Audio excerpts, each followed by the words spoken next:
Your final as UMBC defeats NJIT 72-69 alongside head coach Mike Lane, Mike Ventola with you. So, Coach, obviously not the result that you would have hoped for here tonight, but your offense, let's start with your offense, scored 69 points. Kenna Squier with a career-high 29, and other players, of course, contributing. Do you feel like that your offense really showed a lot for your club here tonight? Yeah, against a team that puts a lot of pressure on you. So absolutely, you think 69 is going to be enough to win the game. I mean, that was the message. I mean, that should be enough. We went into this game, we gave them 61 points the last time we guarded them, and we thought there were a lot of things that we left on the table, so to speak, defensively the first time we played them. And instead of kind of knocking off 10 points, we gave them 10 points more. And you're not going to play with that team in the 70s. It's really hard. But offensively, I thought, Kenna was brilliant tonight. I like this Kenna that we've been seeing lately, really just attacking and hunting. We got some points in the paint. Obviously, Trin gave us some there. We had some post-ups. But I thought it was still an really uneven offense. It was good offense for segments, and then it disappeared for a long time. Then it came back. Then it disappeared. I thought that's what their pressure did to us. There were times where it was really hard to get our guys, kind of on the same page, but that's what pressure does. And so hats off to them. They just did enough to get us uncomfortable. But really the story is just giving up 72 points. You're not going to win games in February with that type of defense, unfortunately. They scored 72 points. They couldn't hit a three-point shot. Obviously, I know they made their trips to the free throw line. And in addition to that, any sort of far shot they took was about a mid-range jumper. They kept crashing the lanes on you. Obviously, you employ a lot of man-to-man. You switched to zone at one point. Was that zone for you just to kind of switch things up and say, hey, maybe we can stop them here at some point? Yeah, we talked about it at halftime a little bit because, again, first quarter, I thought we played pretty good defense. And then in the second quarter, I don't know what happened. We just stopped playing. We had a lot of straight line drives that just went right past us, which was really bad. So at halftime, I was like, we might have to go to zone to at least fill up the paint because they were driving right through it. So again, I thought we came out the start of the third quarter. Wasn't bad. I thought the defensive effort was there and just didn't stay consistent enough. And we had to go to that zone. They got a couple jumpers, down kind of in the paint still.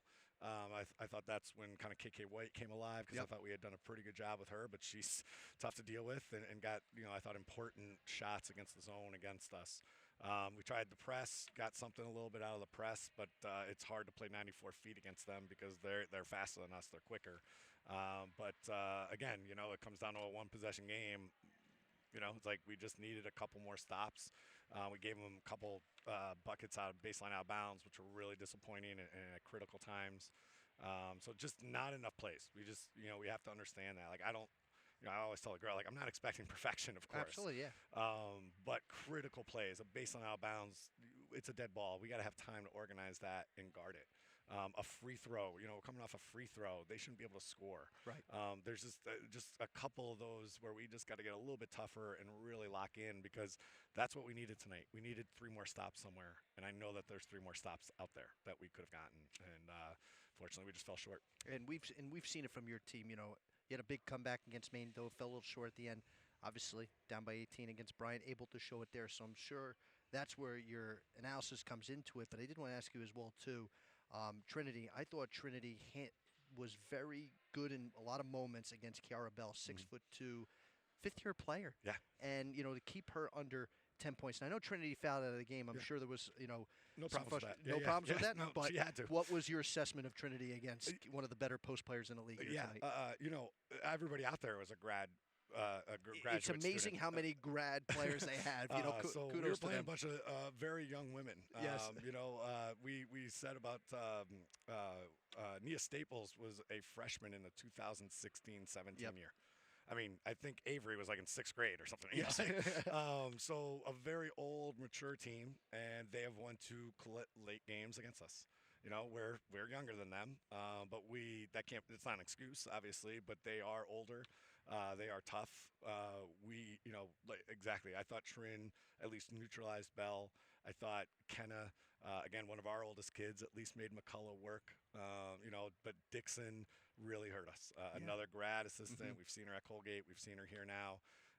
She just drove right by us a couple times and got important buckets, especially in that second quarter when we had a lead and it just went away real quick. That was unfortunate. So really proud of Trin, the way she, like I said, defended Bell, but we just didn't do enough perimeter defense today, unfortunately.